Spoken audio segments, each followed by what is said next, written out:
And welcome to the Marcus and Mike Show. I am Mike. The guy to my left here is Marcus. Marcus, how you doing on this fine Thursday draft night?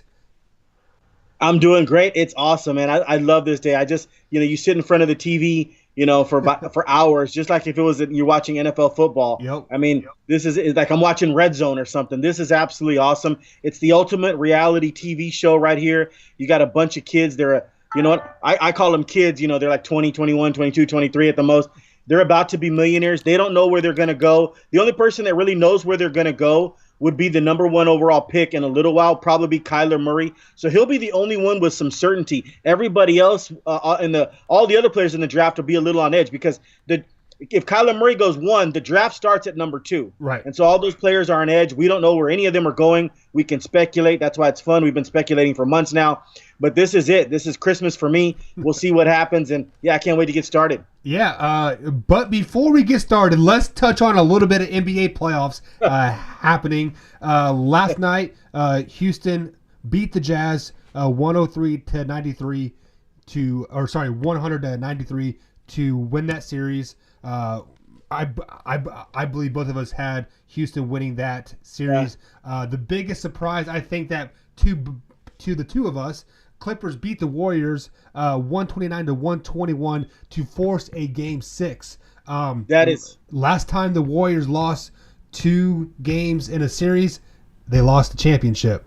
So this is absolutely hilarious to me. This is the best thing about the playoffs so far is the Clippers. The Clippers. You want me to repeat that? The Clippers. Are extending the Golden State Warriors. The league's best team the past like 3 or 4 years, besides Cleveland beating them that one time. Right. But the most dynamic team in NBA history, the Clippers are extending them to Game 6. I think that's the most hilarious thing I've heard in the NBA playoffs in many years. And Steve Kerr hit it on the head. I don't know if you noticed they go to him like during the game. Yeah. And he says exactly what my son and I have been saying for many years. Golden State Warriors get credit for playing this great defensive game, right? That's why they're the champions. That's what everybody says. It's not necessarily all their offense, is they play great defense. Well, what they do, Michael, is they don't play great defense for 48 minutes. They play great defense in spurts. Yep. And then what happens is that they hunker down and they turn it on defensively, and it helps their offense. Steve Kerr in the huddle last night goes, hey, guys, he was like perplexed. He was at a loss for words. He goes, well, we can, start playing now. It's time to turn it on now. So in other words, he just admitted to you in the huddle that they turn it off and on. In my opinion, Golden State Warriors have the most talent in NBA history, and they're the most turn it off and on team I've ever seen in NBA history. They're more turn it off and on than the Kobe and Shaq Lakers. Yes. Kobe and Shaq Lakers they could turn it off and on, but they had to play defense for larger stretches at a time.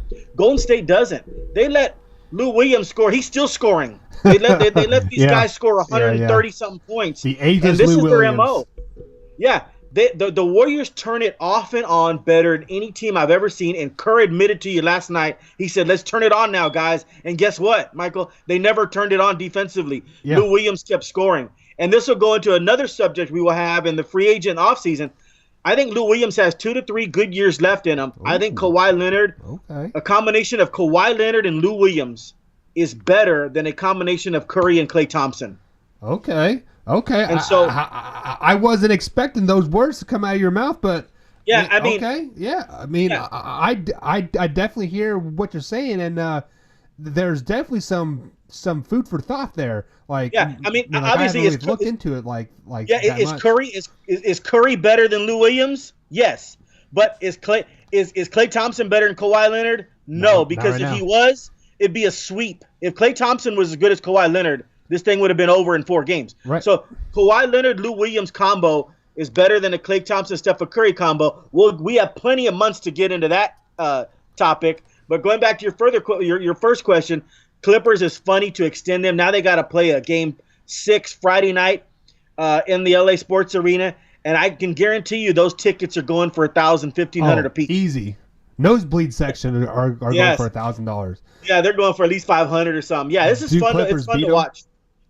Yeah, it's fun to watch. What'd you say? Do Clippers win Game 6? They could easily. Hell, they won 2 games at Oracle, so Right. absolutely they could beat them. It's which Warriors team decides to show up. Which Warriors team's going to turn it off and on at the right moment. Let me tell you this: the Warriors can't turn it off and on when they get into the finals and playing the Celtics, Toronto, or Philly or the Bucks. Right. They turn it off for a little while and they're going to get their butt whooped. So they better get this fixed in the Western Conference. If the Clippers were to beat the Golden State, would this be the biggest upset ever? Even the 16 seed beating the number 1 Virginia last year?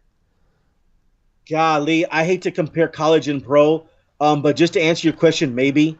But it would be the biggest upset in NBA history, and there would not even be a close second. You talk about the Golden State Warriors a few years ago beating the Dallas Mavericks that were number 1 seed. Yeah. Golden State had a lot of really good players.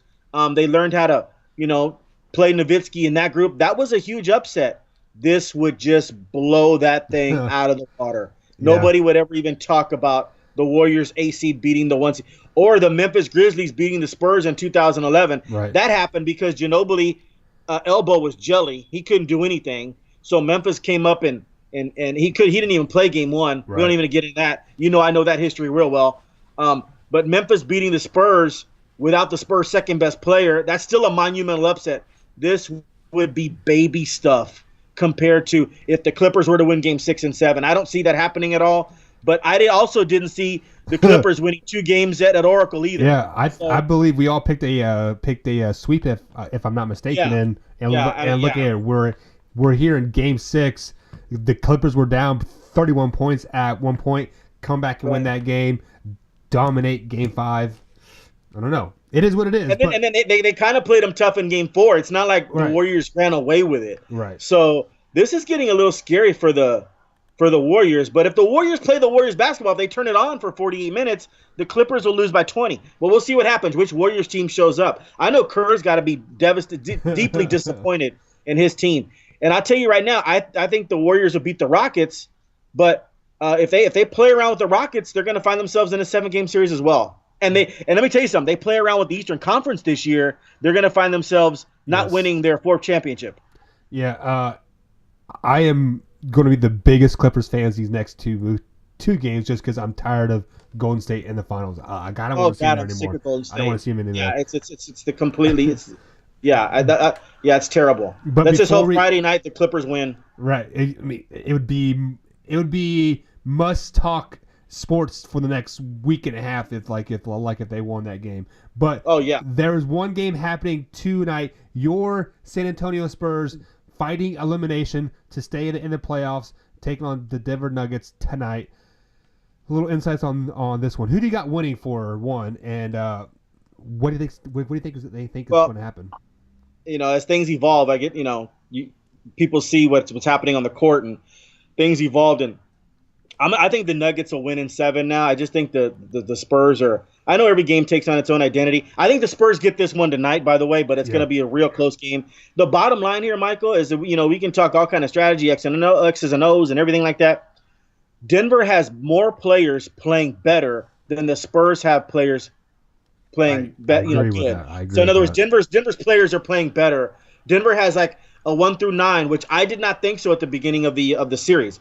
I liked the guys like Beasley and Craig and Morris, and those guys are good players. But I didn't think they would outshine Rudy Gay, Bellinelli, Patty Mills, and you throw in Bertans. I didn't think they would outshine them to the degree that they've outshined them. And that's what's actually winning the series. Denver's made some adjustments. They put Gary Harris on Derek White. They put Craig on DeMar DeRozan. Certainly that's helped. But the bottom line is Denver has more players playing better than the Spurs do. And so I think that changes tonight. I think that the Spurs will get this one. But Game 7 is going to be a tough task. But I think the Spurs get this one tonight in a close one. I wish the Spurs would blow them out, do the same thing that Denver just did to them the previous night. I don't know if the Spurs have that capability in them. Perfect game. They could. But as long as the Spurs win, I don't care if they win by 3 points. Just win this one tonight. Let's get it to Game 7. Anything can happen in a Game 7. But Denver's just they're playing better, and that's really the bottom line. As the infamous Al Davis says, just win, baby, win. But just to add to your point there, the Denver Nuggets finally finally won in San Antonio after a 7-year losing streak, a 14-game 7-year losing streak in San Antonio the other night in Game 4. I don't see them winning in San Antonio to close the series out. I just think the San Antonio crowd will be too much into it. The stage might be too big for the young Denver Nuggets, although they have grown a lot since Game 1. Like I said previously in like a podcast that we did, just between Game 1 and a Game 4, they have taken couple season leaps like in those games. So it definitely wouldn't surprise me if they do win tonight. But I'm definitely not counting them. I'm definitely not picking them to win. With that being said, just like what you just said, anything can happen in a Game 7. I still got to ride that San Antonio Spurs wave. I just trust the experience and the coaching in a Game 7. I got to give that edge to San Antonio. So I see them winning back-to-back games, Game 6 and Game 7, to make it to the second round. And I just... I hope you're right. They better wake up. I just don't think the Nuggets have that experience to win yet. Right. And so, yes, they've taken leaps and bounds, but they're not there yet, I don't think. So... Well, hope you're right. I hope I'm right because... I want to get one series pick right. Right. Yeah, right. So let's take a quick break here, and then we're going to get right into the draft. So, guys, prepare yourself. Marcus has been working hard on his draft board, and he's going to be right. We'll be right back. Yeah, and then the Frank.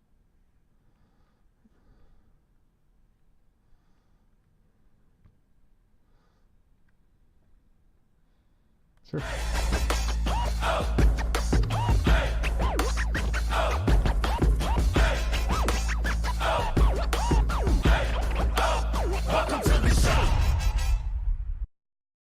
And welcome back to the Marcus and Mike show, guys. Like we said to start the show, this is draft night. This is the first round of the draft. Must-see TV, the best reality TV show on the airwaves tonight.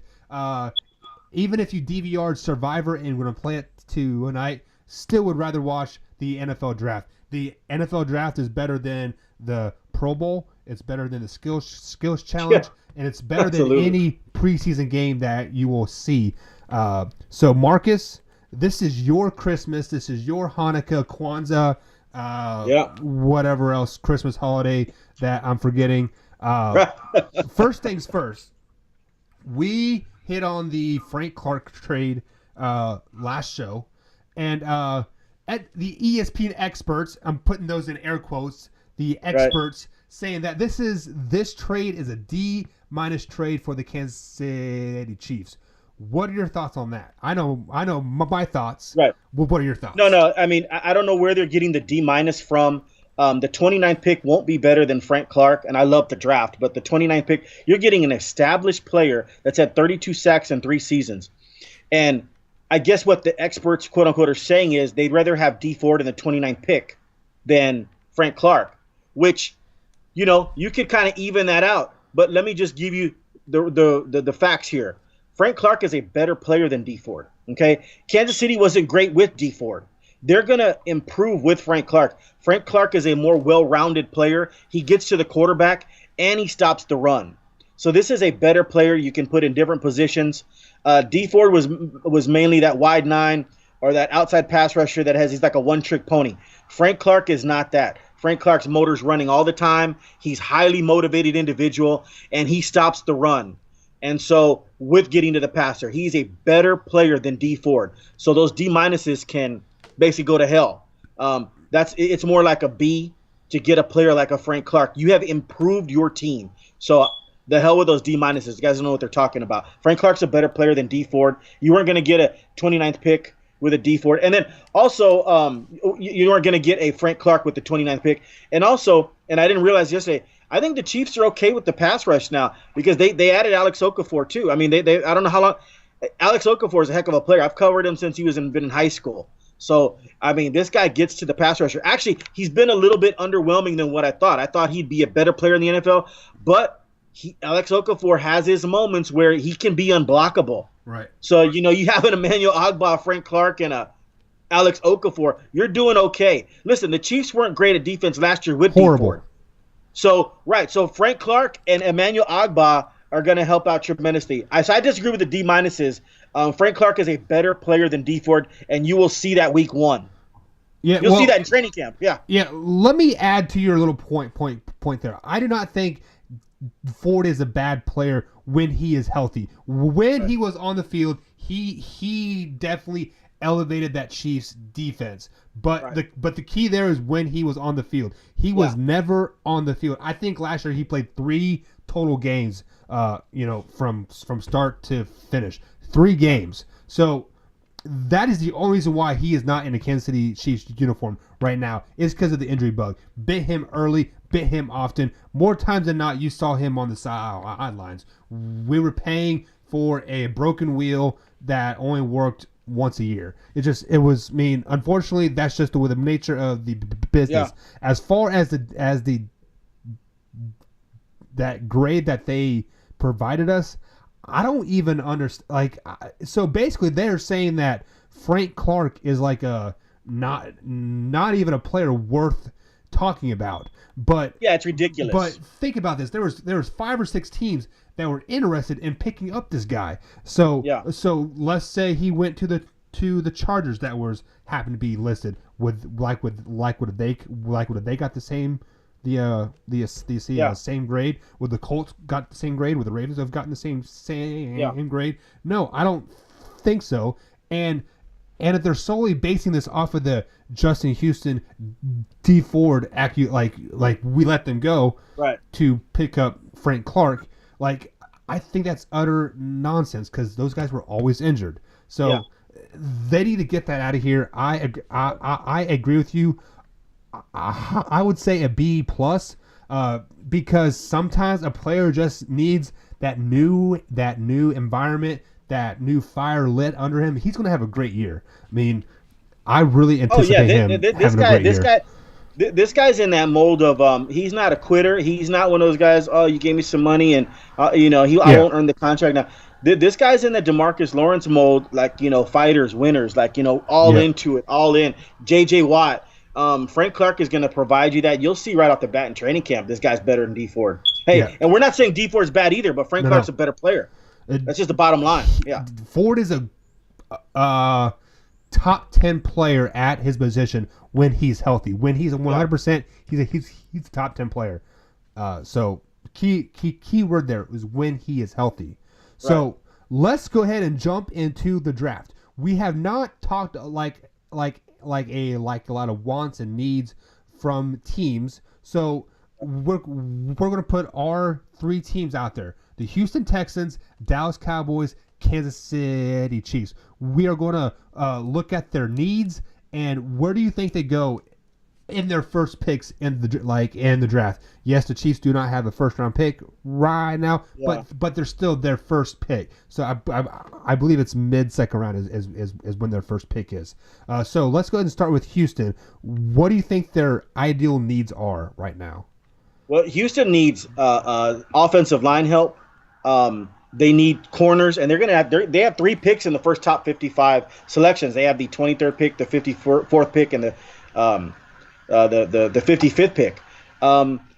There could be a run on offensive tackles early. They really need an offensive tackle, but there could be a run on offensive tackles early. And if that's the case, if by the time the Texans pick at 23 and you have the 4 best offensive tackles gone, you can't reach for a tackle in that situation and get like the 5th best offensive tackle that is like a second round grade. So you need corners as well. So you're going to have to take a top corner in that that area. And then Byron Murphy could be there. Greedy Williams from LSU could be there. So I'm looking at a Greedy Williams, a Baker, somebody like that. I like Lonnie Johnson from Kentucky. He's a 6'1" corner. He's really good. He could be, people might have him as a second round pick, could be a reach. So I'll take the corner in that situation. if one of the 4 tackles happen to be there, the top 4 tackles, like a Jonah Williams or a Cody Ford, that would be awesome too. I think they're going to look at that. But if those tackles are off the board, then you got to go with the greedy. You got to go with one of the top corners. You can't reach on a tackle like in a second round grade on your board just because you have that need area. You got to go with one of the top corners. Now, if there's a run on corners, which I don't think so, then the tackles are available. That would be great too. So it's going to be Texans are going to draft an offensive tackle at the 23rd spot or a cornerback, and we'll just see whatever's higher on their board. That's who they'll go with. I'm looking at if it's a run on tackle, this will be Greedy Williams or Baker. That's who they'll take. Baker out of Washington. Byron Murphy out of Washington, or Greedy Williams at LSU. And if it's a run on corners, hopefully Cody Ford's there. Cody Ford I heard is moving up the draft board pretty well. Yeah. A lot of people had Cody Ford out of Oklahoma. Penciled in at 23 to the Texans. Then I see he's moving up the draft board. So we'll see what happens. We'll see what happens there. There's a player that's really unique to me in the draft, and look out for this name. The best guard in this draft is Chris Lindstrom out of Boston College. He's a mauler. He's in that Quentin Nelson, Martin from the Cowboys. Nick Martin's brother. God, I'm forgetting his first name. Martin for the Cowboys. Nick Martin's his brother starts for the Texans. They're all out of Notre Dame. It's Trayvon, isn't it? Yeah. No, you're talking about Quentin Nelson from the Colts. Yeah. So he was the first round pick last year to the Colts. He went like 6th or 7th overall, 8th. But Chris Lindstrom out of Boston College is in that mold. He's a mauler, and it would be really tempting for me if I was the Texans at 23. To take the best guard in the draft. I know the Texans have Zach Fulton. They like Greg Mance. He's a really good football player for the Texans. But man, to get the best offensive guard in the draft at 23, and he's a mauler. He's a nasty player. Mm-hmm. That I might rather have that than one of the third best corner or the fourth or fifth best offensive tackle. So I'd look for the Texans. It would not shock me at all if at 23 they took Chris Lindstrom out of Boston College, the best offensive guard in the draft. I love the player. You can plug it. That's the term I always use. You can plug and play him. Yeah. For the next 10 to 15 years, like the Cowboys are going to do with Martin, their guard, and like the Colts are doing with their guard, Quentin Nelson. So yeah, you can plug and play him, Chris Lindstrom, for the Texans for the next 10 to 15 years. So I'm looking at him. Then maybe a Greedy Williams, and maybe a Cody Ford falls to the Texans, and that's who probably they would take. But Texans have the 23rd overall pick. It's very intriguing. We'll see what happens. Last year, they didn't have a pick until the 3rd round, and they hit on that pick. It was Justin Reed, safety out of Stanford, who's made all rookies. Big pick. Yeah, nice pick. So this year now they've got three picks in the top 55, and this is going to be neat to see who they go with. Because man, Deshaun Watson needs help. This guy was sacked the most by any quarterback in the NFL. He was contacted the most. I mean, he was getting touched every play. It was almost ridiculous watching the Texans. Deshaun Watson would go back to pass. He'd look for a second or two, and next thing you know, he's getting touched. Like, that should never happen.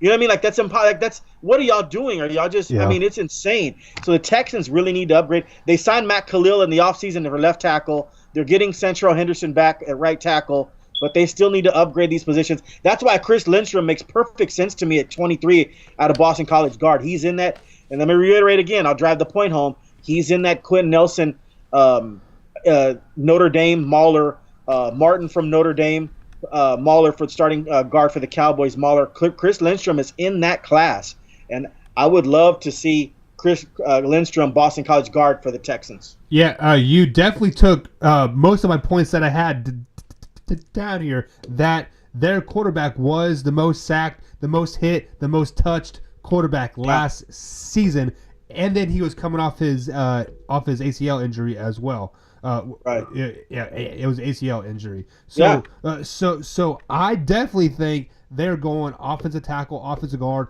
or even tight end in those first 2 picks. I think the defensive side of the ball can wait till that 3rd or they have a fifth round pick as well. I think. Yeah, 3rd and 5th, and then they got a 6th, and then early 7th round pick. So I think they have to address that offensive line first. Right. Even though a great cornerback might be on the board, if you have the opportunity to get that offensive guard that you are referring to, you have to get him. Lindstrom is awesome. Yeah, absolutely. The only question that I have here is they do have, a good 5th and 6th round pick, like a nice good spot. Do they possibly package those deals in their first round to move up to get the tackle that they want? I mean, that is the question that I have for you. No, do you think they'll try to move up at all? To be honest, I mean, that's very tempting. Or move down even. If they think that offensive guard is going to stay on the board for for second round even, they could even bump out of that first round pick. Right. And get, right. You know what? Okay. Then that's a good thing. Like, in other words, if they think they can get Chris Lindstrom of Boston College at 29, and they're the 23rd pick, you can move down to 29, and trade with the Chargers at 28 or Seattle at 29. And then move down and collect an extra 4th round pick. That's all possible, and still get their man Lindstrom. Yeah. That's entirely possible. My history with the Texans and watching them is they don't really maneuver up down. They're not one of those wheelers and dealers on draft day for some reason. That's not the organization they are. They're more in the kind of like, they're like more like the Spurs organization. They usually stand pat at what they do. They take the best thing. They stay true to their board. And so they're looking at even integrity and all these other things. That's what the Houston Texans are, like a model franchise. And they're trying to get to the Super Bowl. That's why they gave up a first round pick and went up and got Deshaun Watson. It's almost like the perfect thrower of the. He's a perfect thrower of the football. And he fits that team. He great that character guy. Yeah, absolutely great character guy. But what I was my original thing was what's tempting is when you have the 54th and 55th selections like the Texans and the 23rd. If you really thought that, say, a Jawan Taylor or a Jonah Williams from Alabama, Jawan Taylor from Florida, if you really think that is the guy that's going to, be an all-pro player, and you could take those 3 picks and move up to 15, 16, whatever, and grab that player, Jonah Williams from Alabama, if you think that's the guy, I mean, they could do that. I just don't see them doing that. They're more a team of, they're not going to mortgage their future for one position, especially offensive line. Let's be honest. Most teams don't move up to get an offensive lineman. So teams move up. Wide receiver or quarterback. Mainly a quarterback. You're absolutely right. And teams are moving up for a quarterback. So I expect the Texans to stand pat here. Now I don't think they have a 4th round pick. No, so they don't. It's possible that they could move. They could take that 23rd pick and move to like 27, 28, pick up a 4th round pick, and then still get their guy Grant Lindstrom from Boston College. Matter of fact, I actually, that's probably what I would do if I was running the Texans right now. Yeah. Unless the scouts told me that Greedy Williams was just like a can't miss prospect, then I would stand pat and take him at 23, or the kid Byron Murphy out of Washington. If they told me those were can't miss prospects, then I wouldn't move at 23. But if they are not, then I'd move down to 29, take my best offensive guard in the draft out of the Quentin Nelson and Martin mold from the Cowboys and the Colts, and I'd take him like at 28, 29, and then move out and get my 4th round pick back, which I gave away, I think, in the Deshaun Watson trade, I believe. So, yeah, it's going to be a fun night for the Texans, and it's fun night for me because last year's draft, the Texans didn't pick till the 3rd round. It was kind of like ho-hum, So, yeah. So this is a big deal for the Texans. And Friday night's a huge deal, too, because Friday night they have the 2nd and 3rd rounds. Yeah.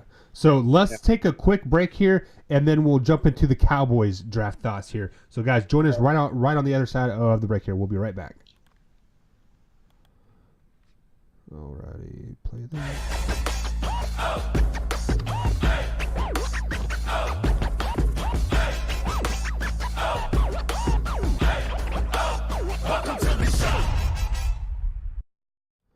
Alrighty, guys, welcome back to the Marcus and Mike Show. I am Mike, and this is the draft night special that we have going on here. If you're watching this on YouTube, consider subscribing to the channel. Hit that bell icon to get notifications every time we premiere a new show. Also, hit that like button as well. If you're listening to on iTunes or Spotify, consider following the podcast as well and leave a ranking to a chance to win $100. That contest is going here for the next 10 days. May 5th is the last time to be entered in that $100 contest. All you have to do is you have to rank and leave a review on the iTunes page, and you get entered to win $100 from Taco City here in Sellersburg, Indiana. But Marcus, our teams, the Dallas Cowboys, their draft pick or their draft night doesn't start till Friday technically. So right, if they don't try to move up, they have the 26th pick in the second round. So first of all, what do you think the major needs are for the Cowboys? I'm about to shock some people here. I really don't think the Cowboys have too many weaknesses. Like in terms of their front 22, their 22 starters. A lot of people, are trying to get a starter here in this draft. I mean, that's why the NFL draft is so awesome, because there are teams looking at a third-round pick, they want to start him. Because the draft, these players are so great. Like even if you're like the 90th best player, people, it's a third-round pick, whatever, late third round. You're the 90th best player out of thousands of players in college. Yeah. So you're a damn good football player. So, but people are looking for starters. The Cowboys, they're 1 through 22. There are no starters to be had. There is no rookie. I don't care if it's a first-round pick. There is no rookie right now that if the Cowboys were to draft, that's going to start week 1. You know what I mean? So right now, Cowboys are looking for depth. They really they need a. Let me plug my thing in here. It's actually about to lose battery. I'm about to lose you here. They need depth at linebacker. They need depth at running back. And so and really, one of the Cowboys' faults been for many years is they don't know how to have a backup quarterback ready. To be honest, they didn't have a plan for Aikman. They didn't have a plan for if Romo left. They lucked into Dak Prescott, 4th-round pick. They lucked into Tony Romo. They had. I think you and I started at quarterback after Aikman before Romo. Yeah. It was terrible. So for some reason, Jerry Jones has his head up his ass on quarterbacks when their star quarterback happens to go down. Think about this for a second. Can you imagine Dak Prescott? You can talk all day about how terrible Dak Prescott is because there's a lot of Dak detractors. You know that. Yeah. I'm not one of them. I like him. I understand he's not flawless. You know what I mean? He's not Aaron Rodgers, right? But if he were to go down, Cooper Rush taking you to Philly and winning a game in the divisional playoff round? No. So in other words, Dallas has to do a better job at finding a backup quarterback to Dak, and that bothers me. They never know how to do that. I can't wait to see Mike White, who tries to he's going to be the third-string quarterback kid out of Western Kentucky they got last year. See if he can beat out Cooper Rush. But I mean, neither one of them are. They're like they could be in the AAF. You know what I mean. They're not great. You know what I mean. So that bothers me. But Cowboys really have no weakness. If nobody, obviously people are going to get hurt. But Dallas, the linebacking core set, everybody's set. But they need help outside linebacker, and there's nobody behind Zeke really that wows you either. Right. I know we had a running back, Kenneth Farrell, at the San Antonio Commanders. If he were to sign with the Cowboys, he'd be the second best running back on that Cowboy roster right now behind Zeke Elliott. That's going to be huge. It wouldn't shock me at all if they have the 58th pick, if they took the best running back available. They've already inquired about Duke Johnson from Cleveland. So they didn't just do that for fun. Yeah. You know what I mean? So I look at the Cowboys taking a 58th overall pick, the best running back, and Travion Williams out of Texas A&M, explosive, love him. David Montgomery out of Iowa State. Justice Hill out of Oklahoma State. I've watched these players, Big 12 and then Texas A&M SEC. Those are 3 excellent running backs. Benny Snell out of Kentucky. Heck of a player. Always prove people wrong. That'd be a great pickup. My favorite running back. Oh, and Bryce Love. Out of Stanford. Now Bryce Love is not an everyday. A lot of these players, some of these players I just mentioned, they're not an every down back. So if Zeke goes down, you can't just have Bryce Love. Bryce Love's like a third down back. But you got to have other people there. I mean, Bryce Love wouldn't be a bad pick at 58. To be honest, everybody's talking about him 3rd and 4th round. My favorite running back in this draft, after you get by Josh Jacobs, who's probably going to go in the 1st round, early 2nd round, is Miles Sanders out of Penn State. Oh, okay. He took over for Saquon Barkley, and they didn't skip a beat. The guy was absolutely fabulous, and he just blew away the combine, the numbers. I love Miles Sanders, number 24 in your Penn State program. I love him. I think he can be a heck of a back. if the Cowboys picked him at 58, I'd be enthralled. That'd be great. And so running back is really what I'm looking for, the Cowboys 58, but linebacking depth as well too, because Van Der Esch, Sean Lee's getting, obviously Sean Lee's getting older too. Van Der Esch, Smith. They let Damian Wilson go. They've let Damian Wilson and Anthony Hitchens go, right, who are two pretty good players. Really Your good. Chiefs have both of them now. So the depth is a little bit depleted here with Dallas. So I'm looking at linebacker. We'll see what happens. Outside linebacker, inside linebacker. So linebacking depth and running back depth, and then you can always, if some miracle happens in the 50th pick and they think there's a good quarterback there, and it wouldn't shock me at all if they picked a quarterback at 58 as well. Yeah. We'll see what happens. But I'm looking. I need a running back behind Zeke. 2 questions, like I just asked you. Dak Prescott goes down, almost done. Zeke goes down. Who's who? Like, you know what I mean? Yeah, our number passing game would be 45. non-existent. Yep. Yeah, Jalen Smith's brother is the next guy up. Number 4. He was decent. He's no Miles Sanders. Yeah. Miles Sanders could come in right now and beat out number 45 for the Cowboys, Jalen Smith's brother. The guy who was back in the league last year. Yeah. Miles Sanders is better. Miles Sanders is better than number 45, your second string running back for the Cowboys. David Montgomery's better. So you know what I mean? These running backs that are Travion Williams is better at A&M. We need a running back to back up Zeke. And you know what? Also, I would think about doing this too. Trade the 50th pick for Duke Johnson. If I get Duke Johnson for the 3rd round pick. But that trade kind of fell through. I don't know what happened there. But Dallas needs a running back. Yeah. So I hear your tailback. I hear your linebacking core. But I'm going to raise you a tight end. That was the biggest thing that hurt us in the playoffs is that safety net and the tight end situation. Yes, right. Jason Witten is coming back, but for how long? Is it a year? Yeah. Is it 8 games? Like how long is? Because this is his 16th or 17th season. So he definitely has wear and tear on that, on that body. And if you look at these picks, they have two 4th round picks and a third round pick. If they can wheel and deal somehow get in the 1st round in the top 16 or 17 picks, I would love for them to get that tight end from Iowa. His name's slipping my mind right now. But there's Hawkinson and there's Noah Fant and Hawkinson. Yeah. Hawkinson's more in the Gronk. Yeah, he's more in the Gronk role. No, you'd have to give up a next year's number 1 to get that player. I don't know if the Cowboys would be willing to do that because going to 58 to like top 10, you'd have to give up your number 1 for next year. Well, I don't think he is going to go in the top 10. I think he is being slept on because people are worried about getting their quarterback. They're worried about getting Kyler Murray. They're worried about getting Drew Lock. They're worried about getting Haskins. They're worried about getting Josh Allen and Quentin and Nick and even Sweat. So he could easily drop out of the top 10 down to 15th or 16th because tight end I feel is a really overlooked looked spot because the teams in the top 15 picks don't need a tight end.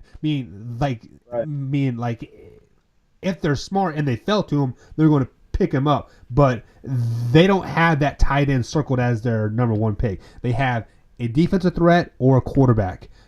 So he could easily drop down. I don't see the Cowboys willing and dealing to get into the top 15 or 16 picks. Just because you were right, you would have to give up a number 1 pick for next year. But is it worth it? Because just like you said, our 22 starters right now are pretty damn good, and they're all fairly young, except for Jason Witten at that tight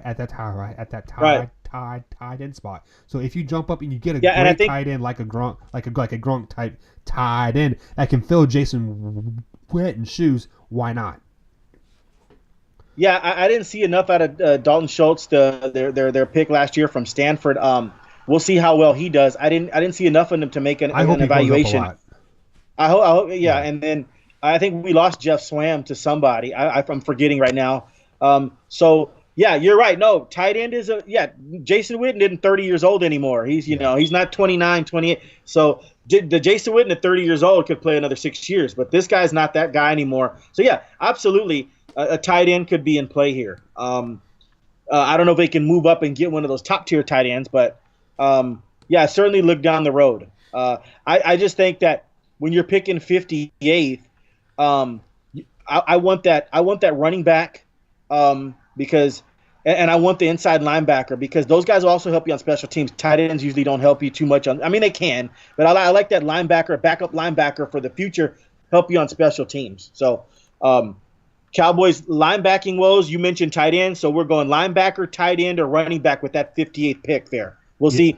We'll see. And I almost guarantee we'll fit. Watch tomorrow. Write this down. Tight end, linebacker, or running back will be the 58th pick. I'm going to actually write that. I'm going to see if we're right. I think we're going to be right on that. Right. And just to add to your point here, there is another tight end from Alabama. Irv Smith. Irv Smith. He can even fall down to that point because he's even projected in the top 3 rounds. No, he won't fall down. He's not getting a 58, Michael, but he's much easier. You don't have to give up a next year's number 1. If Irv Smith falls to like in the 30s, right, you can move 58 to 30s and give up this year's 3rd round pick. And if you really want Irv Smith, you got him. Yeah. So if he falls, you got him. So Cowboys can give the 58th pick and their 3rd round pick move up into like say the 38th pick in the draft.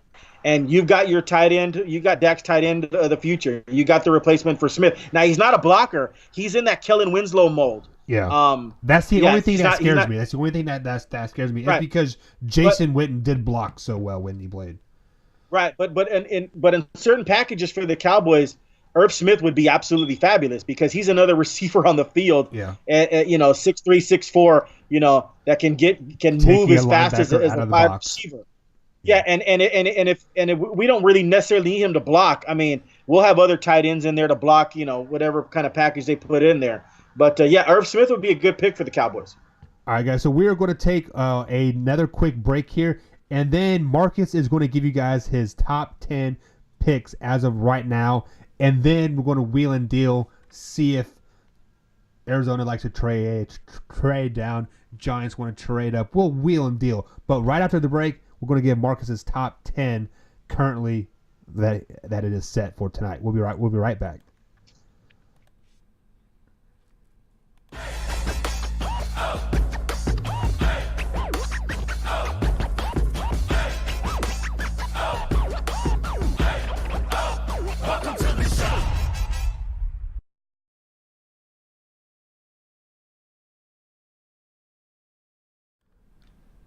All right, guys, welcome back to the Marcus and Mike Show. I am Mike. My man to my left is Marcus, and it is that time. Marcus, we want your top 10 picks as they stand right now. For those of you that don't know who the top 10 picks are, picking number 1 tonight is the Arizona Cardinals, number 2, San Francisco 49ers, number 3, the New York Football Jets, number 4, Oakland Raiders, Las Vegas Raiders, San Francisco Raiders, Mexican Raiders, I don't know what Raiders they are, but the Raiders. Number 5, Tampa Bay Buccaneers. Number 6, New York Giants. Number 7, Jacksonville Jaguars. Number 8, Detroit Lions. Number 9, Buffalo Bills. And 10, the Denver Broncos. So, Marcus, your top 10. Who is going number 1 overall to pick in your eyes? Well, like we've talked about this for a while now, for about a month now. Kyler Murray's going number 1. I wouldn't do it. I'd stick with Josh Rosen, but that's not what they're going to do. The wheels are going to be spinning tonight. Josh Rosen's going to get traded.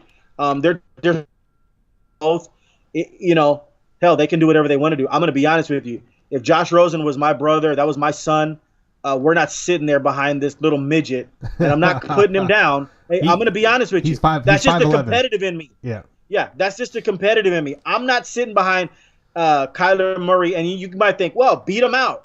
No, they drafted him number 1 for a reason. They're setting me up to fail. Right. I can beat him out. I make better throws than this guy. And so you're drafting him number 1. You're not drafting him number 1 to drink water. You're drafting him number 1 to play. So I want out of there. You got to find me a spot, a landing spot. And I'll go start for the Redskins. I'll go beat out Andy Dalton. The only guys I'll sit behind, I'm not sitting behind Eli Manning. He's terrible. Right. The only guys I'll sit behind is Phillip Rivers or the greatest quarterback of all time, Tom Brady. Okay, I'll go sit behind them for a year or something too. I need to go start. I'm Josh Rosen. I'm the number 1 pick in this draft if I come out in this draft. So you guys are, with your little silliness, drafting Kyler Murray's fine. I'm out of there. So the draft is going to be awesome tonight with the intrigue if they take Kyler Murray number 1, because Rosen's got to be out of there. I don't see how he stays. And frankly, if they're coming out, the Arizona Cardinals, and they're coming out and they're conveying to Chris Mortensen and Mr. Joe Klatt on NFL Network that, we're going to keep both. That if I was Rosen, I'd be livid with that. Dumbest thing ever. Say, to give both. Adios. Yeah. I would not. You're not keeping both. I wouldn't even show up to training camp. Right. I'd pull one of those power moves. And then I already collected. I'm good. You know what I mean? Like, I'll just sit out until you trade me. I'm serious. You're not keeping us both as some circus sideshow. So no, absolutely not. So anyways, Kyler Murray though is going number 1. Josh Rosen's going to be traded. Wait, just to add to your point there, I have heard reports and I've talked to some people that are close to that organization, not like in the organization, but close to the organization, players of ex-players, that type of thing. There have been no talks of trading their quarterback at all. So just keep that in mind. And I think that the representation of Josh Rosen, if they take that and just go, okay, son, okay, client, you'll just go over there and you'll be number 2. That is a terrible message to send. I would never do that. I would want to be traded ASAP. I'd already have asked to have been traded if it was me. There's no way I'm sitting there behind this 5'10" guy who's never played an NFL snap. Absolutely not. Anyways, so let's move on here. Number 2 pick in the draft, the 49ers, Nick Bosa. I don't see how you go wrong with Nick Bosa. As a matter of fact, the 49ers have to be thrilled that Arizona's so dumb to take Kyler Murray 1, because Nick Bosa would probably go number 1. Although the Cardinals are changing their scheme, Quinnen Williams will be a better fit there with Arizona than Nick Bosa. They're changing to a 3-4 scheme. But Nick Bosa, the 49ers are going to be absolutely thrilled to have Nick Bosa, so I think that's a perfect fit for him. Third, this one's going to be funny because I've heard – this is the Jets now, the 3rd overall pick now. I've heard Quinnen Williams move up in there. I think Quinnen Williams is the best player in this draft. Okay, so the best defensive lineman in this draft. And I mentioned this all the time before. He may not be the best sack master in this draft. I think Allen and Bosa might have more sacks, but Quinnen Williams is the best jack of all trades in this draft, where you can put him at any 4 of the positions. So Jets could take Quinnen Williams there to go along with Leonard Williams. Leonard Williams for the Jets gets too many double teams. That's the former USC Trojan pick. Oh, baby, I'm doing this.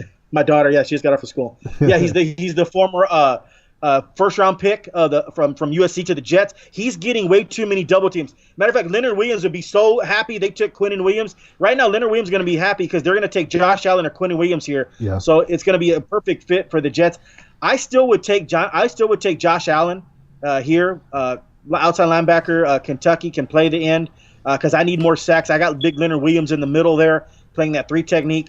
So I'm he'll play on the outside. Leonard Williams, the 4-3.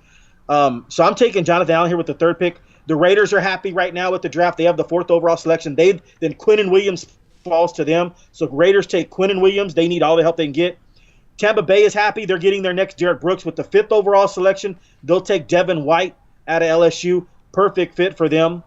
Then here's the Giants with the 6th overall pick. They're going to pass on the quarterback. And I think this is a perfect fit for the Giants. Well, I wouldn't. I'd go ahead and take my quarterback. Me. I think Eli Manning is one of the most average quarterbacks in NFL history. I'll say these stats real quick. Eli Manning responsible for 367 turnovers and he's responsible for 367 touchdowns and 363 turnovers. What is that? Have you ever seen anything like that? That's right on average. That means every game, Michael, Eli Manning gets you a touchdown and a turnover. 367 touchdowns, 363 turnovers. As a Cowboys fan, I'm fine with that. That's about as average as you can get, although we've helped him win Super Bowls. Right. Because just Patrick Creighton can't catch a pass in the divisional round, and Eli Manning goes on to win a Super Bowl. That's another story. But and Eli Manning's barely won 50% of his games. I think he's right on 50%. Eli Manning's about as average as you can get. I would take a quarterback here with the 6th overall selection. They're not going to do that. Dave Gettleman's not going to do that. He's going to go ahead and go defense here, and it's a perfect player for this defense. It's Ed Oliver out of Houston. Ed Oliver would have been, in my opinion, maybe the number one pick. He was like the Adrian Peterson of defensive tackles, defensive linemen.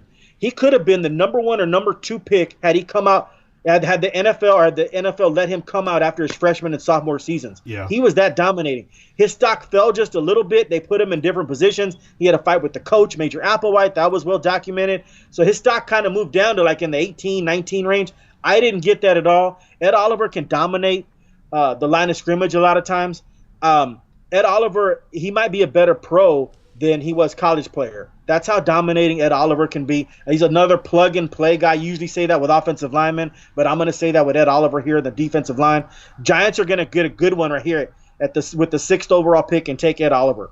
So there you go. Okay, 7th pick, Jacksonville. They need help on that offensive line. Hawkinson would be a good T.J. Hawkinson would be a good fit here also. Wouldn't shock if they went either way.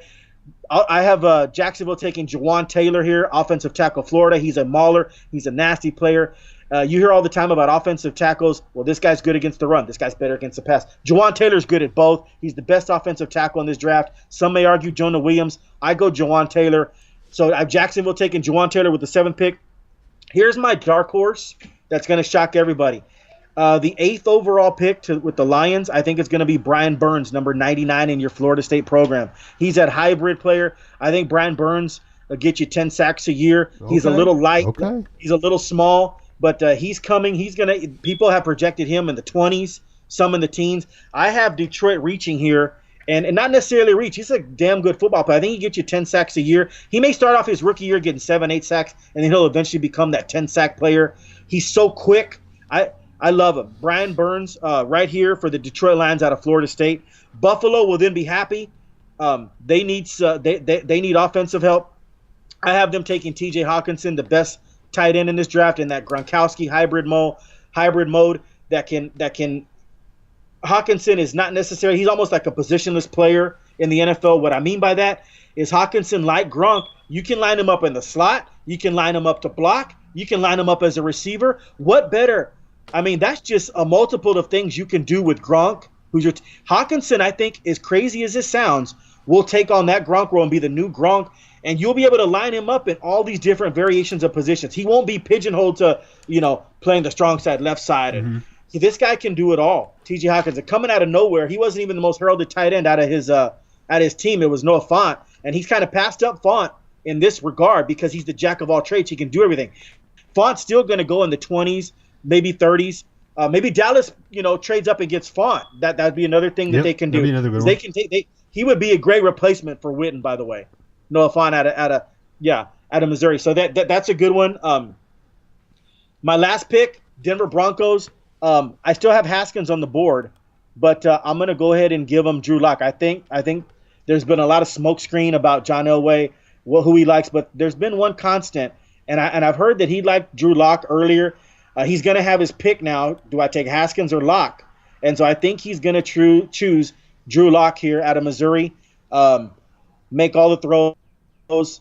Flacco won't be happy. Flacco will be bitching as usual. You hear Flacco with the Ravens when they took Jackson with the last year's first-round pick was very unhappy.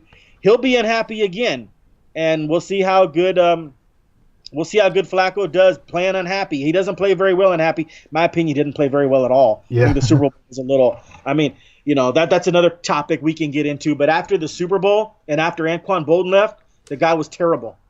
He's been terrible after the Super Bowl. So, and he threw a lot of jump balls anyway. I don't think he's he's about an average quarterback as Eli Manning, Joe Flacco. So Drew Lock will end up taking his spot eventually. I don't think that Elway's going to throw Drew Lock in the fire. Even if it's Haskins, he won't throw him in the fire.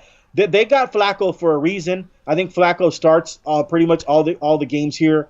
So yeah, there's a reason why they signed him. Yeah, there's a reason they got him. So I easily I think Drew Lock will be the pick here over Haskins at the 10 pick. And then I just mentioned Hawkinson to Iowa. Hawkins to he was TJ Hawkins. I mentioned him from Missouri. It's Iowa. Correct that. Yeah. So I agree with most of your picks, except for the number 6 and the number 10 pick. I think the Giants have to go quarterback. If they don't go quarterback, they have wasted yet another draft.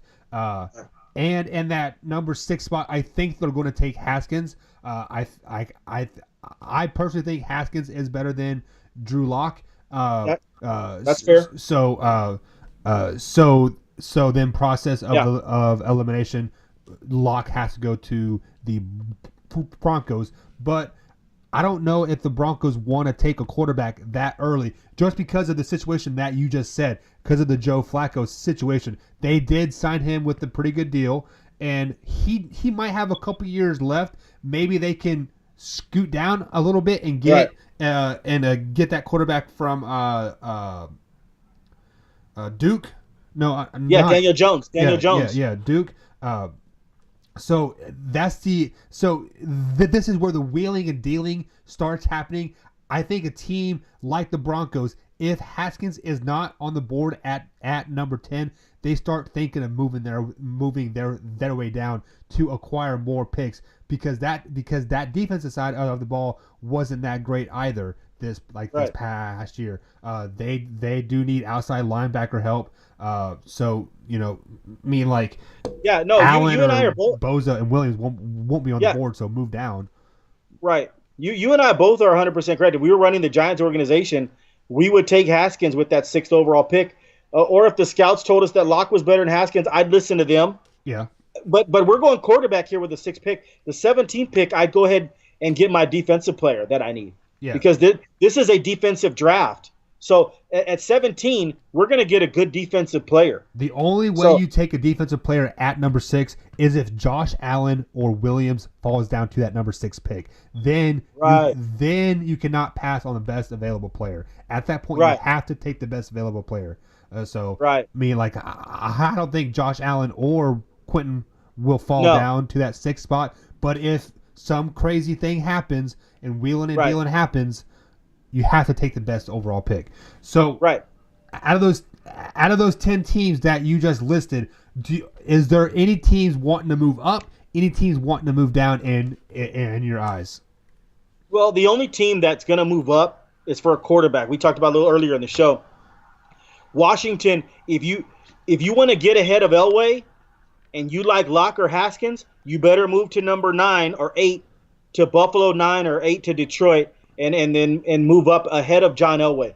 Because once Kyler Murray goes 1, I don't think any quarterbacks are going until 10, right? Right. So now if you want Drew Lock or you want Haskins, you've got to move to number 8 or 9.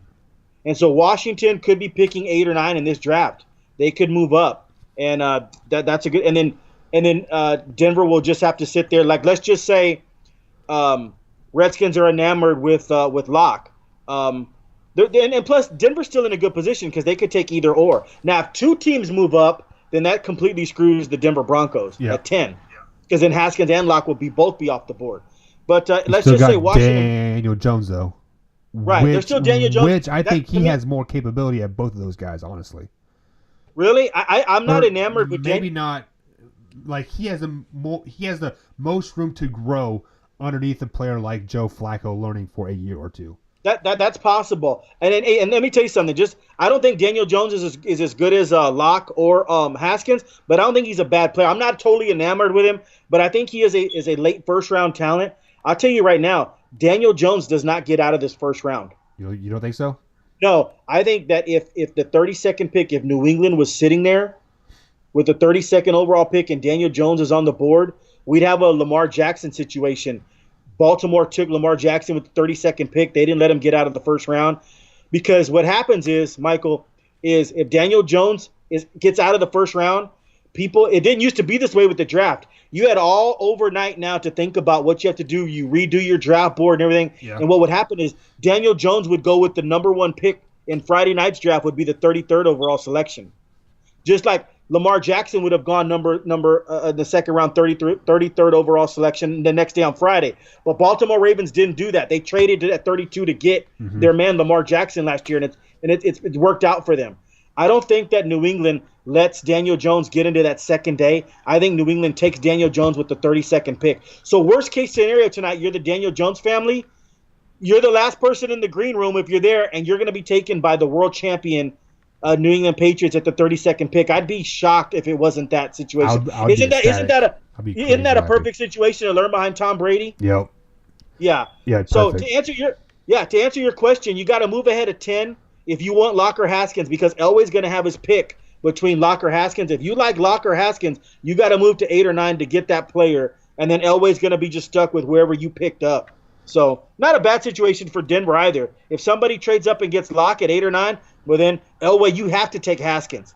And if somebody moves up and take Haskins at 8 or 9, like Washington, then you're fine with Drew Lock. Take him at number 10. So I'm going to give you some crazy thought that I've been kind of spewing the last few days here. And what if it is true that the Arizona Cardinals do not want to take Kyler Murray as a quarterback, and they take a Josh Allen or a Nick Bosa? What kind of plays do you think teams are trying to get up to that number 2 pick to get Kyler? Are they willing to throw the house at him to get that best overall quarterback? I don't think so, and that would be another shocking thing in the draft if all of a sudden the Cardinals said it was all a smokescreen and we've loved Josh Rosen to begin with, which I think, it's weird as it sounds, that could be possible, because why isn't Josh Rosen's camp making more noise? Yeah. Like, you're just completely disrespecting Josh Rosen this whole process. I don't understand that. They must have told Josh Rosen, like, either he is trusting his coach saying, you are our guy, or he is just a guy that, like, he does his best, like, he comes to work, he clocks in, and then he leaves. Yeah. But I don't get that. I'd be pissed. They must have told him, hey, don't say anything, but we might keep you. So if that happens, we're in complete scramble mode now again. And Cardinals, I don't think it would be Nick Bosa, the number 1 pick. I think they would take Quinnen Williams because they're moving into a 3-4 situation, and Quinnen Williams can play that 5 technique in a 3-4, the defensive end in a 3-4. And so I think that Quinnen Williams will be suited for that more so than Bosa. I think Bosa would struggle in a 3-4 system. I think Bosa needs to play a 4-3 end. So I think Quinnen Williams would be the number 1 pick. In that scenario, the Cardinals would take Quinnen Williams as the number 1 pick in that scenario. Does Kyler Murray fall down to 6 to Giants then? Well, first, let's get through the 4th. If Gruden really doesn't like it, would really test Gruden's might there, because if he really doesn't like Carr, then Kyler Murray could be that pick. And next thing you know, Carr's on the Carr's on the trading block, and that would be an amazing draft story. I think that Kyler Murray would slide. I don't think any team would come get him, really. I'll be honest with you. I think that he would slide all the way to 10, and I think that John Elway would have a tough decision to make there. I take Kyler Murray at 10. Yeah. Now, there's possible other teams can move up, but I think Kyler Murray slides down all the way to 10 at the Broncos. And you talk about if you need a quarterback and nobody's moved up and you're John Elway and you're sitting there with, do I take Locke, Kyler Murray, or Dwayne Haskins? That's a great – and if you want to throw in Jones in there, that's a great situation to have, because – you can wheel and deal your way down. Yeah, and then you get to pick. Let's see how good you are, your expertise. Mm-hmm. You get to pick the next Pro Bowler out of these 3, and you can't make a mistake. You have to pick it. Right. To be honest, I still would take Haskins or Locke. I would pass on Murray. I would kick Murray down the road. Right. I'll be honest with you. And then it'd be in Washington's court. No, actually, I take that back. The Bengals have the 11th pick. I like Andy Dalton, but is Andy Dalton – let me tell you something. You're a Bengals fan. Is Andy Dalton – you buying season tickets tomorrow for Andy Dalton? No. But so I would really think I was never upset. I'm not a Cincinnati fan by any means. Right. But he always seemed to win the games he was supposed to win, lose the games he right. He was supposed to lose. Kind of reminded me of Alex Smith a lot. Like he kind of did his thing. He will never win you a game, but he'll never lose you a game either. So if you're happy with being mediocre, keep him. Yeah, see, I'm not happy with that. Like, I'm a Bengals GM. I might take Kyler Murray with the 11th pick. I'm putting butts in seats. You imagine the seat. I'm going to be honest with you. If they took Kyler Murray at 11, let's just say what happens, and Kyler Murray doesn't go 1. It's Josh Rosen, right? And then Elway takes Drew Lock. Now you're sitting there with the Bengals, Haskins or Murray. I'm putting butts in seats. I'm taking Kyler Murray with the Bengals, and then Kyler Murray probably doesn't get by the Redskins. Daniel Snyder, the owner, right.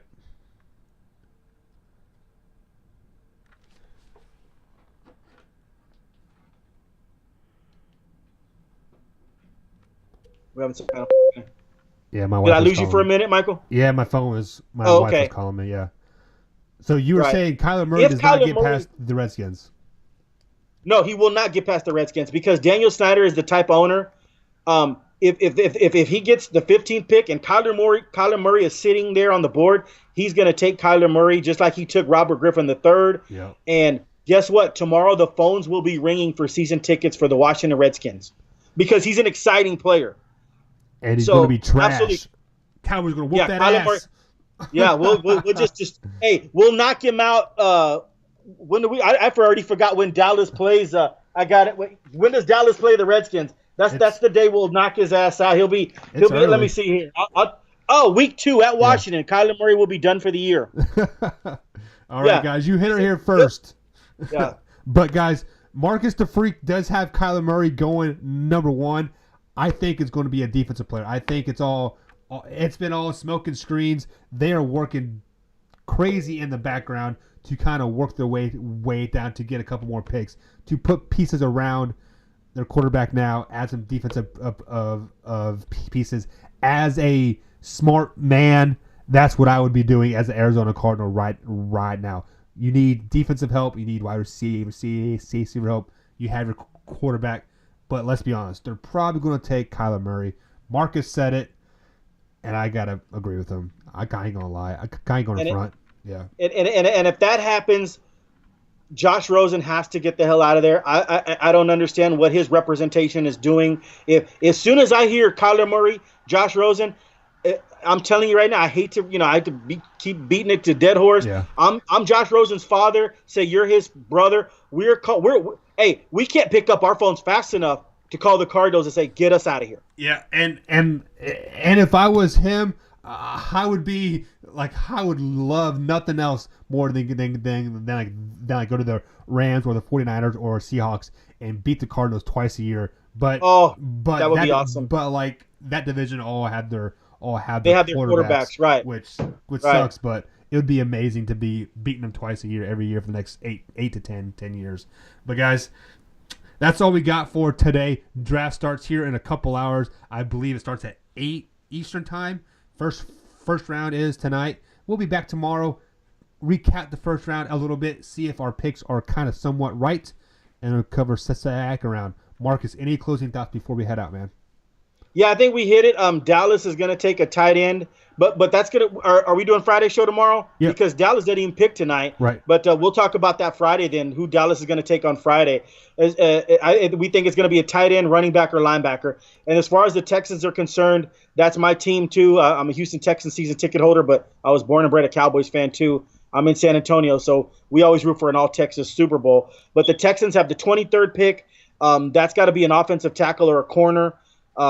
Well, we'll see what happens there. I wanted to be Grant the Listrom from Boston College, the guard. To me, that's the best. He's the mauler. He's in that Quentin Nelson mold, that Martin mold from the Cowboys. And I wanted to be him at guard, plug and play for the next 10 to 15 years. Listrom out of Boston College. That would be a great pick for me for the Texans. But it looks like it's probably going to be a Cody Ford or a Greedy Williams or a Murphy from Washington. All right, guys, you heard it here first. Join us tomorrow as we do the same thing that we just did today, but for second round. Must see TV tonight. We'll catch you guys tomorrow. We out. Right. Yeah, that was